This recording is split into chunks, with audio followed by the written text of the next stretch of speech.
y transversalmente a través de las aurículas, se genera la llamada despolarización.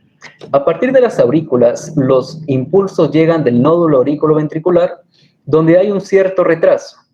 Este retraso permitirá que las aurículas se contraigan y bombeen sangre hacia los ventrículos mientras estos están en diástole o relajados. Este impulso se extiende a lo largo del haz de His, rama izquierda y derecha, y finalmente a través de las fibras de Purkinje, causando despolarización ventricular. El marcapasos dominante es el nódulo sinoauricular. Las células auriculares, el nodo auriculoventricular, el haz de His y las ramas, fibras de Purkinje y las células del miocardio son otros tipos de marcapasos. Entonces, pregunta, ¿cuál es el marcapasos dominante del corazón? El nódulo sinoauricular que se encuentra arriba de la aurícula derecha. Cuando el nódulo sinoauricular falla, se puede iniciar el impulso a una velocidad más lenta por cualquiera de los otros tejidos especializados, que ya los nombramos, siendo más lenta entre más bajo se encuentre dicho tejido. Entonces, ¿cuáles van a ser las fibras que produzcan una despolarización más lenta? Las fibras de Purkinje, porque se encuentran más abajo, que es una red bajo el endocardio. En la figura podemos observar la frecuencia del marcapasos.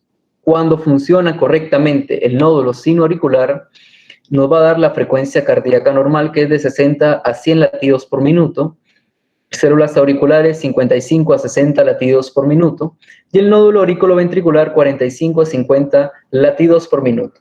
También vemos una figura anatómica igual a la que observamos en la figura anterior, ¿no? Pero aquí está más definida. El nódulo auriculoventricular, como decía, es acá la línea blanca, el número 12, y va bajando. Imaginémonos esta imagen en la figura anatómica del corazón. Es casi parecida. Bien, programación normal de la actividad eléctrica del corazón. Como dije, primero, despolarización auricular. Segundo, a través del nódulo auriculoventricular. Segundo, despolarización sectal de izquierda a derecha. Tercero, despolarización de la región anterosectal del miocardio ventricular. Ya se contrayeron las aurículas, siguen los ventrículos. Cuarto, despolarización de la mayor porción del miocardio ventricular. Recordemos que el ventrículo izquierdo tiene la mayor cantidad de masa de miocardio. Correcto. Finalmente, la despolarización tardía. A este nivel, el nivel de la D, o cuarto punto, es donde empiezan a funcionar las fibras de Purkinje, o también llamada una red subendocardio. Muy bien, después de este repaso ya entramos a los fundamentos del electrocardiograma. Definamos primero qué es electrocardiografía, ¿no? Es el registro de los impulsos eléctricos que se generan en el corazón. Estos impulsos producen la contracción del músculo cardíaco. El vector se utiliza para describir estos impulsos eléctricos. El vector es una forma esquemática para mostrar la fuerza y dirección del impulso eléctrico. Los vectores se suman cuando van en la misma dirección y se disminuyen si apuntan en direcciones opuestas. La ley de los vectores, igual como en física. Este vector resultante condiciona el eje eléctrico, ya sea de las aurículas o los ventrículos. Por tanto, el electrocardiograma es el registro de los vectores que pasan bajo el electrodo. Ahora vamos a definir al electrocardiograma como una representación gráfica del movimiento eléctrico del vector principal en un punto, un electrodo o una derivación en función del tiempo. En resumen, decimos que el electrocardiograma va a ser la suma de todos los vectores que se producen tanto al lado derecho como izquierdo. Los electrodos son de los dispositivos sensitivos que captan la actividad eléctrica que ocurre bajo ellos. Más adelante veremos las derivaciones, los electrodos y en qué lugar se deben colocar. Entonces, en la imagen vemos una suma de vectores, como en física, ¿no? Vectores en diferentes sentidos se restan, en igual sentido se suman. Igual pasa con el movimiento del corazón. La suma de todos los vectores ventriculares es igual al eje eléctrico. Bien, derivaciones del electrocardiograma. Hay 12 derivaciones que constan de 6 derivaciones estándar, 1, 2, 3, ABR, ABL y ABF, y 6 derivaciones precordiales, que es de V1 a V6.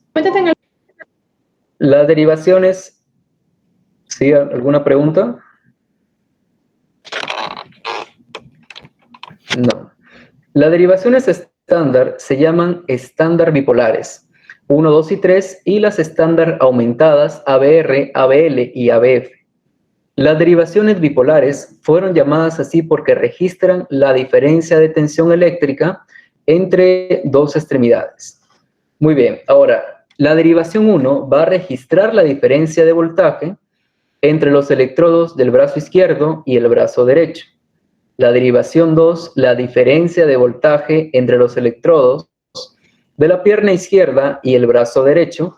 Y la derivación 3, la diferencia de voltaje entre los electrodos de la pierna izquierda y el brazo izquierdo. En las derivaciones aumentadas, la abreviatura A se refiere a aumentadas, V voltaje, RLF al brazo derecho, izquierdo y pie izquierdo, respectivamente, está en inglés, right, left y feet. Estos registran el voltaje de la extremidad correspondiente. Estas derivaciones analizan el plano frontal y nos informan acerca del vector si es derecho, izquierdo, superior o inferior, pero no visualiza lo anterior o posterior. Las derivaciones precordiales de V1 a V6 nos informan el comportamiento del vector en sentido anterior, posterior, derecho o izquierdo, pero no pueden ver superior o inferior. Al combinar los dos planos, el plano frontal y el plano precordial, obtenemos el comportamiento tridimensional del vector, arriba o abajo, derecha o izquierda, anterior o posterior. Más adelante vamos a ver cómo esta suma de derivaciones nos van a definir qué cara del corazón está teniendo, por ejemplo, un infarto, una falla o una isquemia. Como vemos en la imagen, nos guiamos por el triángulo, ¿no? La derivación 1 entre brazo derecho, brazo izquierdo, la derivación 2 entre brazo derecho, pierna izquierda, y la derivación 3 entre el brazo izquierdo y pierna izquierda. Muy bien, en la imagen de la izquierda vemos las derivaciones, 12 derivaciones, 6 estándar, 6 precordiales. 6 estándar, unipolares, bipolares. Las unipolares son las aumentadas y las bipolares de la 1 a la 3. Y 6 precordiales de V1 a V6. En la imagen de la derecha vemos cómo las proyecciones de las derivaciones nos van a mostrar cada una de las caras del corazón, ¿no? Tanto en el plano frontal como en el plano precordial. Bien, entonces aquí empezamos con la relación de cada pared del corazón con las derivaciones, ¿no? Cuando hablamos de la derivación V1, V2, pared septal, V3, V4, pared anterior, 1, ABL, V5, V6, pared lateral, 2, 3 y ABF, pared inferior. Más adelante, cuando veamos los casos clínicos, vamos a ver que las anomalías, principalmente en el infarto, se va a dividir en diferentes derivaciones del electrocardiograma. Sin embargo, al darnos cuenta, al saber bien este cuadrito de la izquierda, vamos a ver en qué cara del corazón se está produciendo en el infarto. Aquí hay una clave, que es que el infarto agudo de miocardio en la pared inferior es el infarto más peligroso que se puede ver, más que las otras caras. Muy bien, en la imagen de la derecha, el septum interventricular es la pared anterior del ventrículo izquierdo, ¿no? Vemos las imágenes del corazón y cómo empieza a irradiarse cada una de los nódulos. En este caso, finalmente, la fibra de Purkinje, como se ve en la primera imagen, ya que está al final del miocardio. En la imagen inferior vamos a ver cada una de las derivaciones. Como dije, las derivaciones van a determinar en qué cara del corazón se está teniendo el problema, ¿no? ABF y 1, lateral alta, V6, V5, lateral, V4, V3, anterior, V1, V2, sectal, 2, ABF y 3, la cara inferior, y ABR es una cara posterior. Bien. Colocación de las derivaciones. Antes de colocar las derivaciones, vamos a entender lo que son. ¿Por qué se colocan en esos puntos particulares de referencia? Las derivaciones son electrodos que recogen la actividad eléctrica de las células y el electrocardiógrafo los convierte en ondas. Aquí vemos una metáfora, ¿no? Que el corazón está, a través del electrocardiograma, está siendo visto de diferentes cámaras, correcto. Como dijimos, el electrocardiograma nos va a definir en qué cara del corazón se está teniendo el problema, ¿no? Ya sea en el lado derecho, izquierdo, anterior, posterior, o en la parte superior o inferior. Podemos decir que el electrocardiograma es una imagen tridimensional del corazón. Entonces, ¿dónde se van a colocar las derivaciones?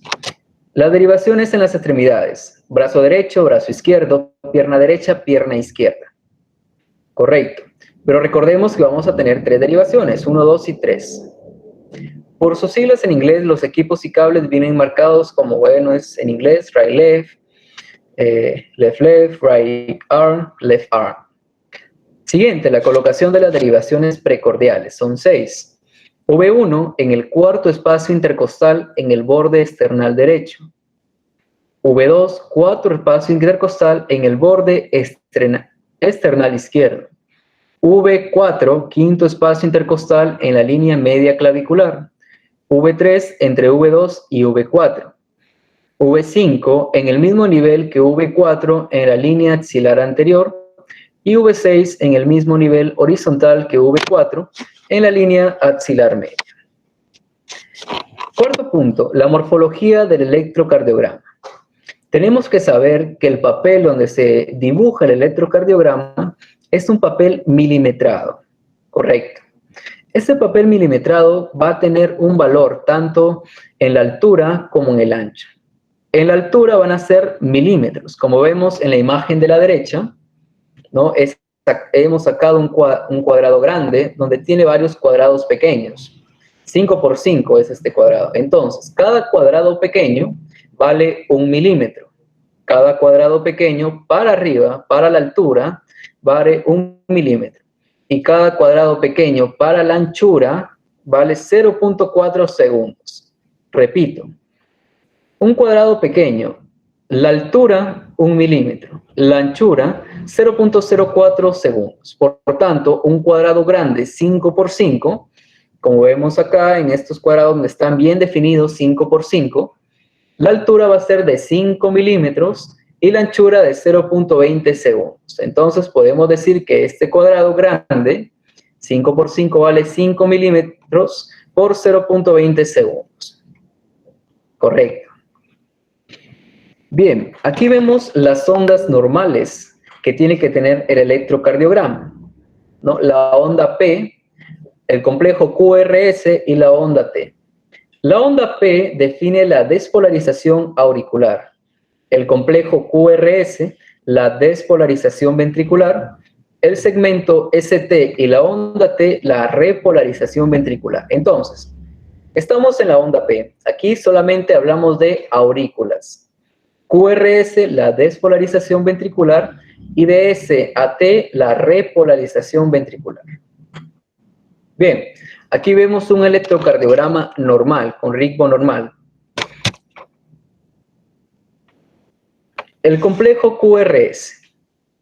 La primera deflexión negativa por debajo de la línea base, que llamamos línea base, donde está desarrollándose el electrocardiograma, la línea base. Se denomina onda Q, ¿no? Cuando baja, onda Q. Aquí tenemos una onda Q en la derivación V5, ¿no? Baja, onda Q. Cuando sube es la onda R, baja nuevamente, onda S. Es una depresión. La deflexión negativa después de la onda R se llama onda S, como ya dije. Estas 3 reglas se aplican a todas las derivaciones, a excepción de ABR. En ABR, queridos asistentes, es lo contrario. No vayas a ver de repente en tu electrocardiograma una ABR con la línea R, perdón, con la onda R hacia abajo, va a decir, no, es patológico, ya se va a morir. No, no, no. En ABR esto es normal. Es una depresión, es lo contrario. Interpretación sistémica del electrocardiograma. Vamos a ver paso por paso cómo debemos leer un electrocardiograma. Muy bien. Primero hay que buscar la estandarización R. ¿Qué es la estandarización? Aquí en la imagen, en la parte superior, esa como una U invertida, es la estandarización que define el inicio del electrocardiograma. Y ABR, ¿por qué vamos a buscar ABR? Como les dije, ABR es la única derivación que tiene el complejo QRS al revés. Es normal ver esto, como vemos en la imagen ABR. Por otro lado, si vemos una ABR al contrario, definitivamente el paciente tiene dextrocardia, es decir, que el corazón no se encuentra en su lugar, sino al contrario, en el lado derecho. Repito, ABR siempre tiene que ir al contrario, al revés. El complejo QRS al revés. Si encontramos, por el contrario, el complejo QRS hacia arriba, o más específicamente, la onda R hacia arriba, tenemos que sospechar de dextrocardia, como se confirma con ecocardiograma o con una tomografía. Bien, punto 2. La frecuencia. Como ya dije, cada cuadradito vale 0.04 segundos, el cuadrado pequeño. 0.20 segundos, 5 cuadrados pequeños, es decir, un cuadrado grande 5 por 5. Por lo tanto, un segundo son 25 cuadrados, correcto. Un segundo son 25 cuadrados, pero contándolos en forma horizontal. Son 25 cuadrados pequeños en forma horizontal o 5 cuadrados grandes, un segundo. Por lo tanto, un minuto son 1500 cuadrados pequeños o 300 cuadrados grandes.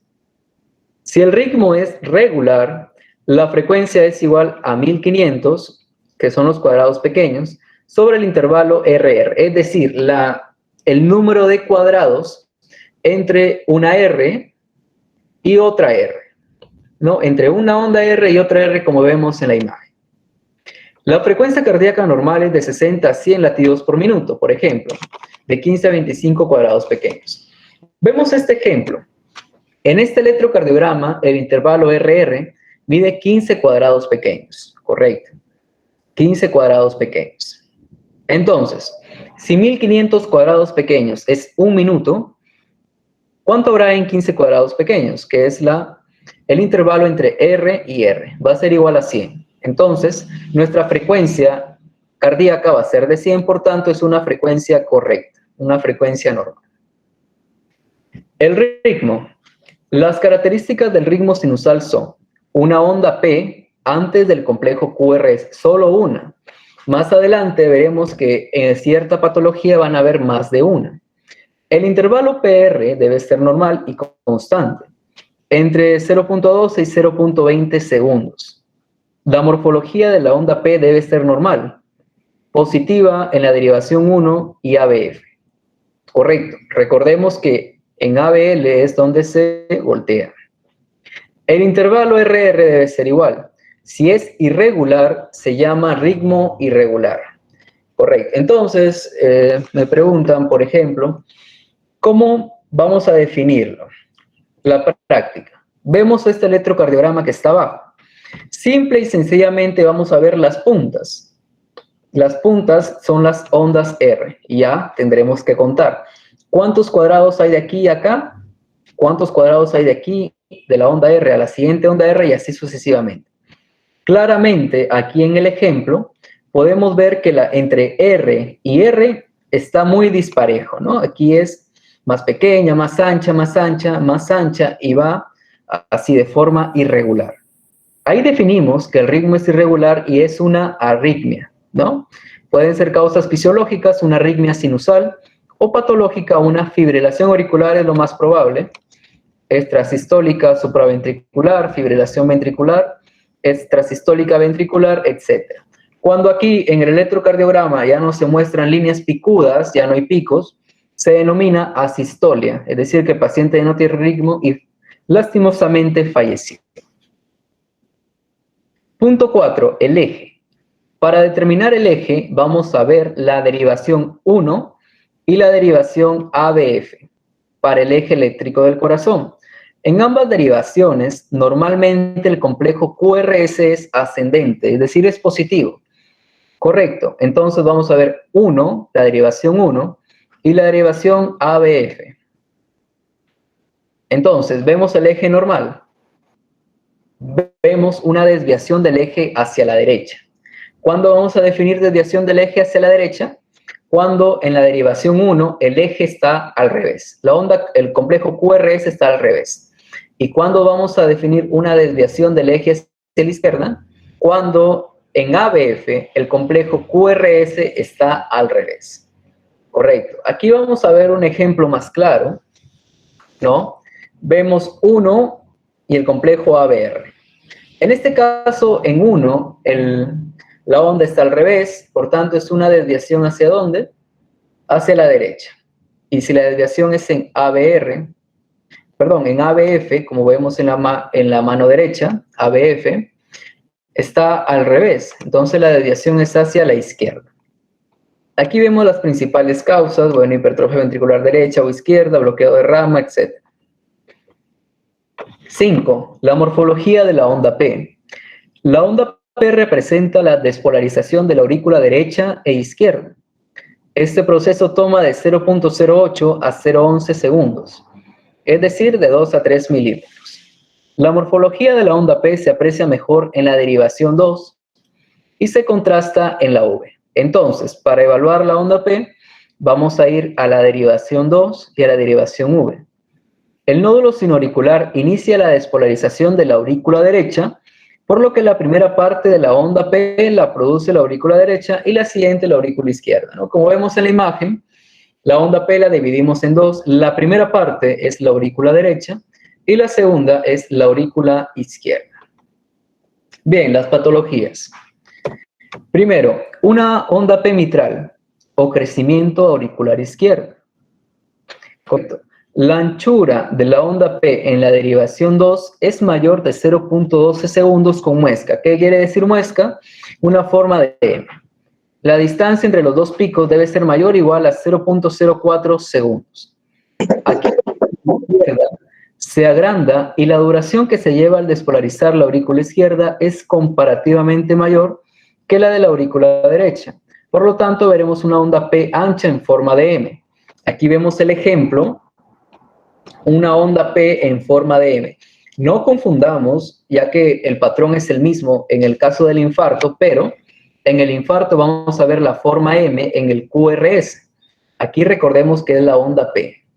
En la derivación 2, la onda P, la primera línea que se ve, ¿no? La muesca en forma de M, podemos definir que este paciente tiene una onda P mitral.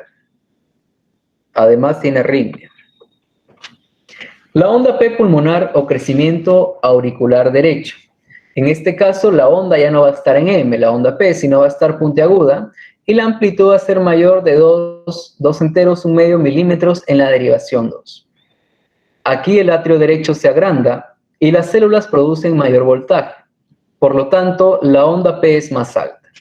Correcto, aquí vemos la onda P en pico, ya hay una forma de M. Recordemos siempre los valores 0.12 segundos que tiene que ver de 2 a 3 milímetros. Una onda P pulmonar definimos. Muy bien, las anormalidades que puede provocar una onda P mitral o una onda P pulmonar. Ya vemos el asma bronquial, enfisema, estenosis mitral, regurgitación mitral, etc. Lo que tenemos que sospechar si encontramos eso. Bien, punto 6. Intervalo PR. El intervalo PR normal es de 0.12 a 0.20 segundos, de 3.5 milímetros. El intervalo PR se aprecia mejor en la velocidad del papel del electrocardiograma. Un intervalo PR corto, menor de 0.11 segundos, nos hace pensar de una onda P retrógrada, síndrome de Low-Gang-Lenny, síndrome del patrón de Wolff-Parkinson-White y un intervalo PR prolongado, mayor de 0.20 segundos, 5 milímetros, nos hace pensar de un bloqueo aurículo-ventricular de primer grado. Entonces, cuando hablamos de una prolongación del intervalo PR, ya hablamos de bloqueos aurículo-ventriculares. En el ejemplo, vemos un intervalo PR, es decir, desde cuando empieza la onda P hasta donde termina, es decir, hasta donde baja al Q. Desde donde empieza la onda P hasta la R, es decir, hasta acá, hasta donde la R se eleva, excepto en ABL, obviamente, que es al contrario, ¿no? Entonces, el intervalo PR aquí es normal, es de 0.24 segundos en todo. Se tiene que contar en cada una de las derivaciones. 0.24, 0.24. Entonces, criterios.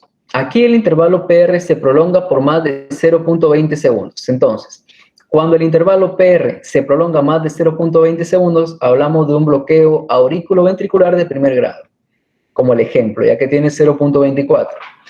En el bloqueo auriculoventricular de segundo grado lo vamos a dividir en dos. En MOVIF tipo 1, donde hay alargamiento progresivo del intervalo PR, seguido por un latido que no se conduce, ¿no? Hay un alargamiento progresivo.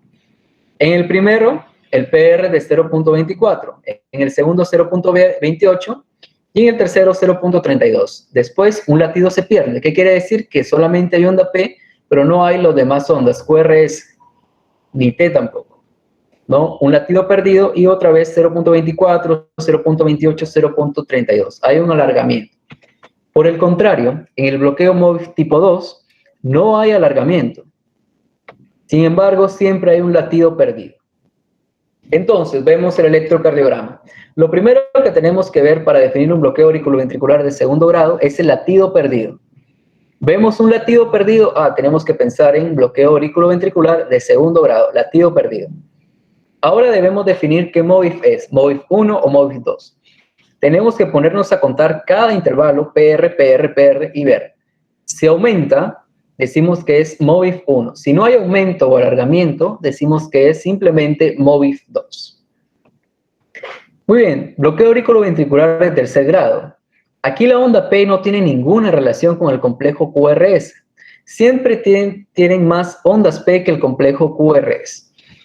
Esto es muy fácil. Aquí se ve una onda T, dos ondas T, tres ondas T y tres ondas P y recién el complejo QRS. Igual una onda P, otra onda P y así. Aquí decimos que es un bloqueo auriculoventricular de tercer grado. Esto es muy peligroso porque puede llevar a una parada cardíaca. Bien, nos dirigimos hacia el complejo QRS. En el complejo QRS es el que representa la despolarización ventricular. La duración normal es menor de 0.12 segundos. Aquí hablamos de un infarto. Correcto, pero para hablar de infarto tenemos que hablar de otras dos cosas: isquemia, lesión e infarto. La isquemia nos habla que es el bloqueo del vaso, el suministro de oxígeno disminuye y las células miocárdicas consumen su reserva de oxígeno. Aquí hablamos de isquemia, es decir, que el aporte de oxígeno disminuye. La lesión se produce cuando inicia el metabolismo anaeróbico, se produce acidosis, etc. Y el infarto es cuando ya hay muerte celular. Hay que definir esos tres puntos. Entonces, criterio del infarto agudo de miocardio. Cambios en el segmento ST indica la zona de la lesión. La depresión o infradesnivel del segmento ST indica una lesión subendocárdica. La elevación indica una lesión subepicárdica. La onda T invertida indica isquemia. Recordemos, onda T invertida indica isquemia. La onda Q patológica, mayor de 1/3 de la altura total del complejo QRS y con una anchura mayor de 0.03 segundos, indica zona de infarto o músculo muerto. Aquí el complejo se va a ver en la forma característica de M. Muy bien, entonces veremos punto por punto. Primero, la isquemia.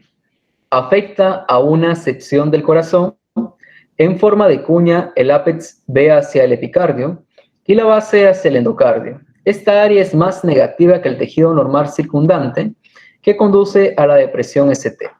Las ondas T invertidas se ven en la isquemia debido a que la repolarización se produce a lo largo de la vía normal. Vemos un electrocardiograma, vemos una onda T invertida, isquemia. Recordemos que la onda T tiene que ir es el supradesnivel de la línea base. La lesión. Como la zona de lesión no se despolariza completamente, sigue siendo más positivo que el tejido circundante que conduce a la elevación del segmento ST. Finalmente, el infarto, que indica tejido muerto. A medida que el tejido está muerto, no se genera ningún potencial de acción y por lo tanto es eléctricamente neutro. Esta área neutra actúa como una ventana en la pared miocárdica. A través de un electrodo se puede ver la pared opuesta. El vector positivo de la otra pared, a medida que se aleja del electrodo, produce la onda Q patológica, la famosa formación M. La formación del resto de complejo resulta de la zona circundante a los infartos y se manifiesta como una onda lesión o isquemia. Bien, aquí podemos ver cada uno de los puntos cronológicos en el infarto agudo de miocardio. Primero vemos una onda T normal, un complejo QRS normal, todo normal. En el segundo vemos la parte aguda del infarto, ¿no? Una onda T alta, una onda Q alta, patológica en este caso, es un segmento ST elevado y la forma M característica. 3, patrón tardío, puede ocurrir entre horas a pocos días, ya se produjo el infarto, ya ha pasado, pero igualmente queda la onda T invertida porque todavía hay isquemia. Y patrón tardío establecido días a semanas, la onda T profundamente invertida y la onda Q profunda y ancha. Esto quiere decir que el paciente ya tuvo un infarto y ya salió del cuadro. Es un infarto anterior o pasado. También se podría decir como estigmas de un infarto. Seguimos con un patrón muy tardío, como lo vemos en la imagen, y finalmente, meses a años después del infarto, ya todo vuelve a la normalidad.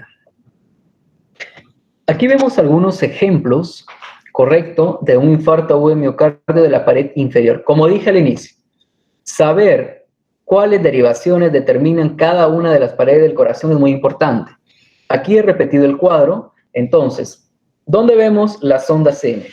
En la derivación 2, la derivación 3 y la derivación ABF. Correcto. Entonces, cuando están afectadas esas tres caras, ¿qué podemos definir? Que es un infarto de una pared inferior. Peligroso, muy peligroso. Siguiente. En este caso, decimos que es un infarto de pared anterolateral, ya que se afecta la derivación 1, la derivación ABL, B4 y B3. Entonces, 1, ABL, B4, B3, hablamos de una pared anterior y lateral. Bien, aquí para poner en práctica lo que hemos aprendido, pido la participación del público, ¿no? Voy a leer el caso clínico, he puesto 3 casos clínicos para poder desarrollarlos. Entonces, paciente varón de 68 años, con hipertensión arterial, diabetes mellitus tipo 2, dislipidemias como antecedentes, presenta durante el reposo dolor torácico izquierdo, de 1 hora de evolución tipo opresivo, irradiado a la mandíbula izquierda asociado a diaforesis. Ingresa por emergencia con una presión arterial media de 85, frecuencia cardíaca de 72, respiratoria de 20, estatura normal. No se auscultan soplos y se hace electrocardiograma. Muy bien, vean el electrocardiograma y por favor, si pueden participar, prenden su audio, mandan un mensaje y me dicen la respuesta. ¿Cuál creen que es de las alternativas de la A a la E? Muy bien, damos un par de minutos. Si escriben en el chat, por favor, la moderadora que me diga la respuesta y vamos estudiando este caso.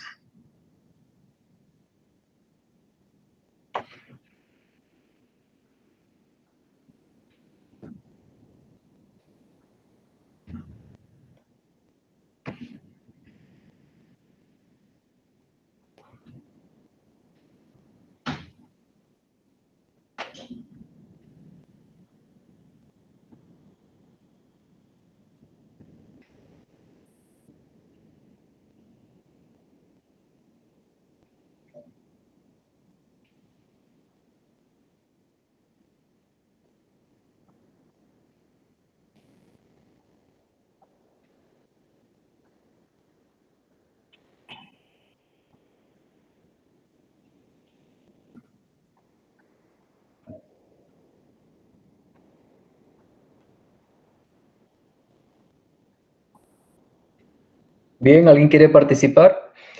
¿En qué derivación se puede ver una anomalía? ¿O en qué derivación podemos definir que se está produciendo un infarto?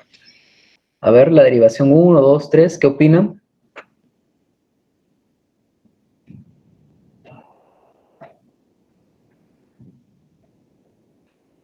¿Nadie quiere participar?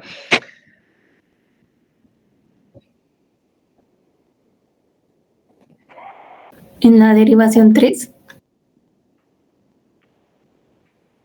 No, en la derivación 1.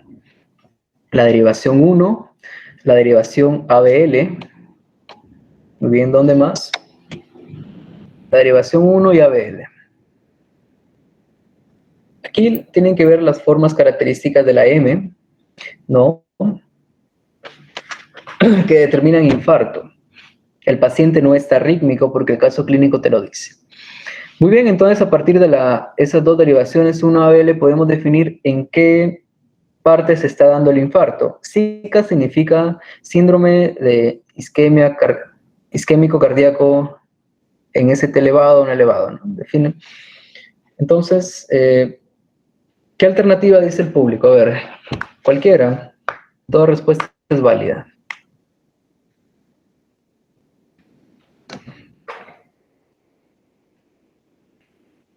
Muy bien, entonces lo desarrollo yo.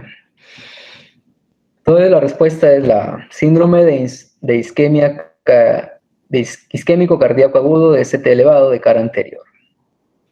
Bien, el segundo caso clínico, decimos que es el mismo paciente que vimos atrás, horas posteriores, mientras fue al servicio higiénico presenta caída brusca al suelo. Es apoyado por responsable externo, de la Universidad César Vallejo, quien rápidamente solicita electrocardiograma. Muy bien, en este electrocardiograma, ¿qué podemos ver? Ya te dicen las respuestas que puede ser un bloqueo. ¿Qué bloqueo creen ustedes? Recordemos, en el bloqueo, ¿qué tenemos que ver?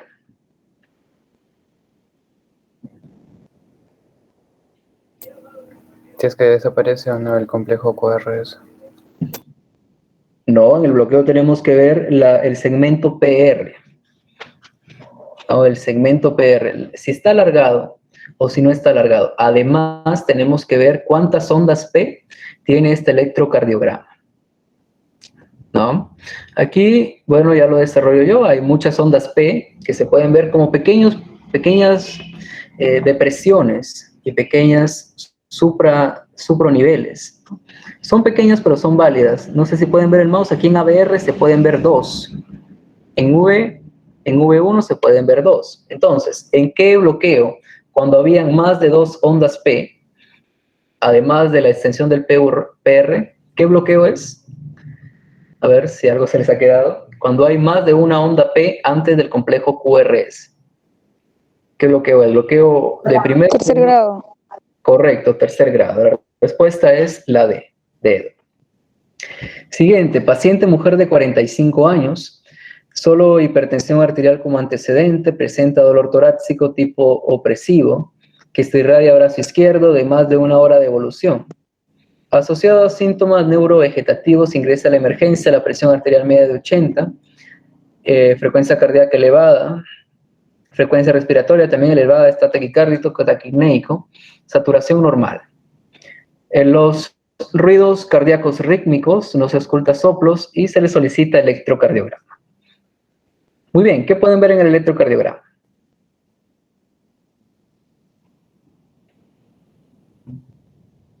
¿Dónde está la alteración?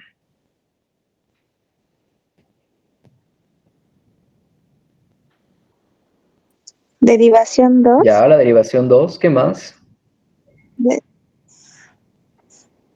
En 2, 3 y ABF. Derivación 3 Claro, y 1. claro, la 1, la 2, 3 y ABF. Entonces, cuando es 1, 2 y ABF, ¿qué nos define? ¿Qué cara del corazón? Cara inferior. La cara inferior. Cara inferior o posterior. Además del 3, definimos cara posterior. Entonces, la respuesta es la A.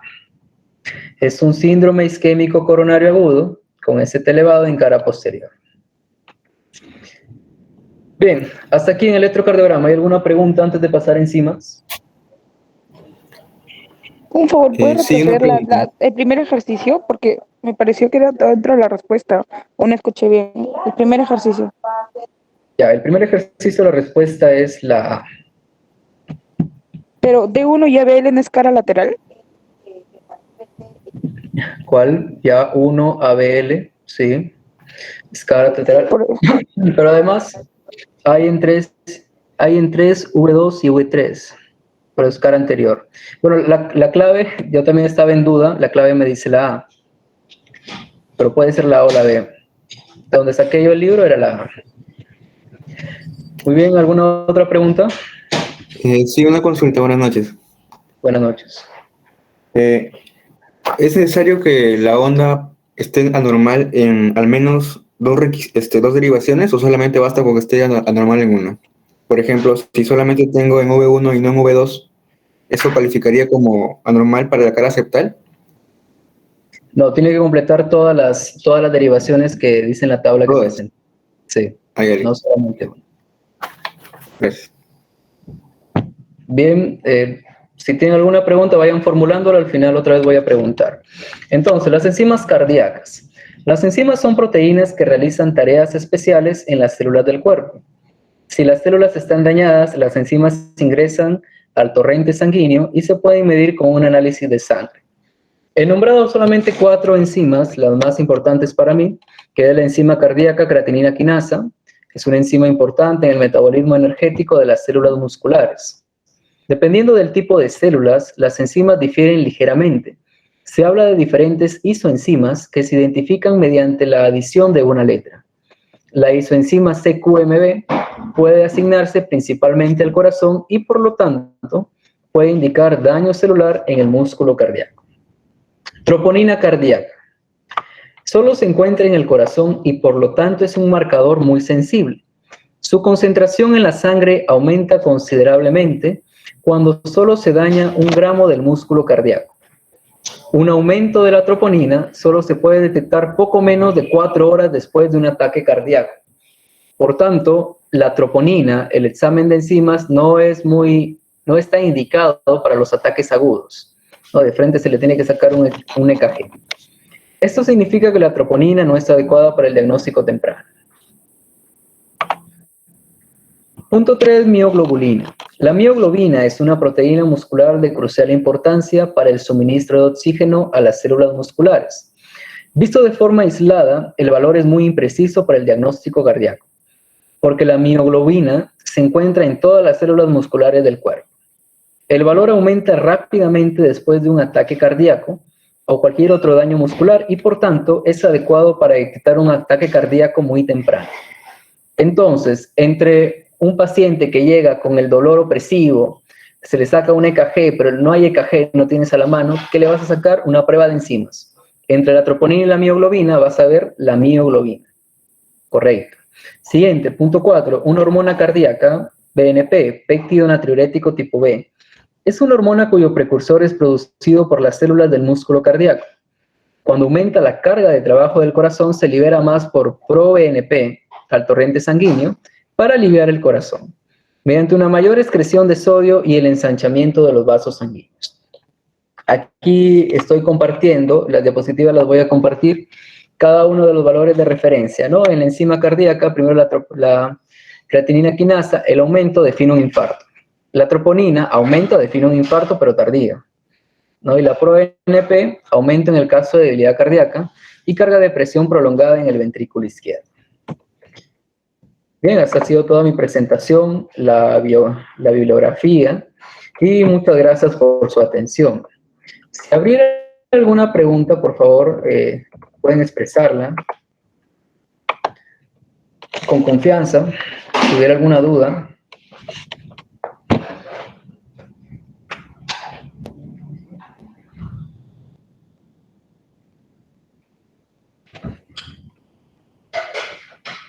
Bien, ¿hay alguna duda, chicos?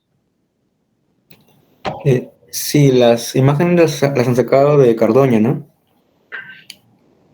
No recuerdo el autor, pero es un libro que un doctor compartió en una presentación. Pero ahí he dejado la bibliografía. Gracias. ¿Alguna otra pregunta? Prendan sus micrófonos si gustan o escríbanlas.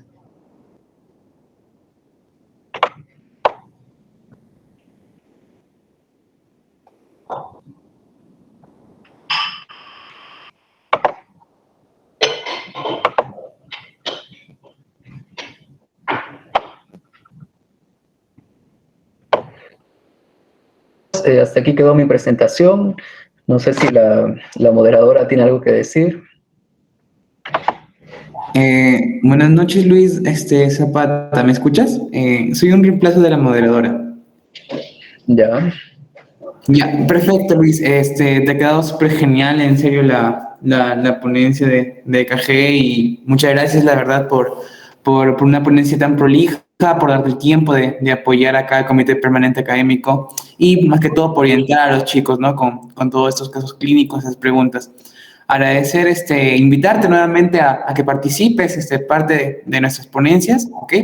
Siéntete libre, abiertamente, que puedas participar, seguir brindando alguna ponencia, algún curso, y bueno, espero seguir contactándonos en otras oportunidades, y muchas gracias nuevamente. Eso sería por el día de hoy, chicos. Muchas gracias por su asistencia y esperemos que toda la ponencia haya sido totalmente de su agrado. Muy buenas noches con todos.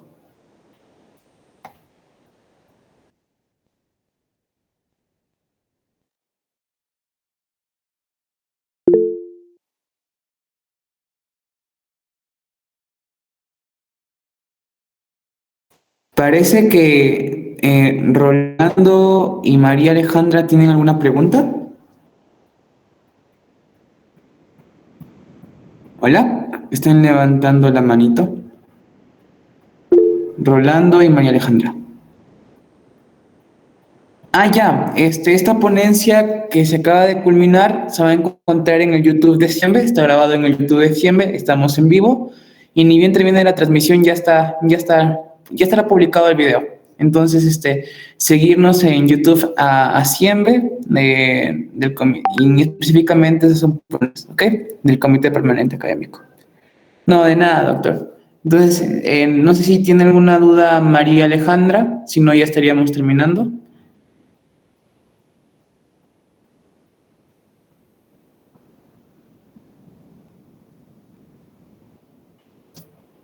Puede prender su micrófono o puede mencionarlo por audio. Si no, en todo caso, ya sería todo por hoy. Muchas gracias a todos, chicos. Gracias, hasta luego. Listo. Muchas gracias. Que tengan buenas noches.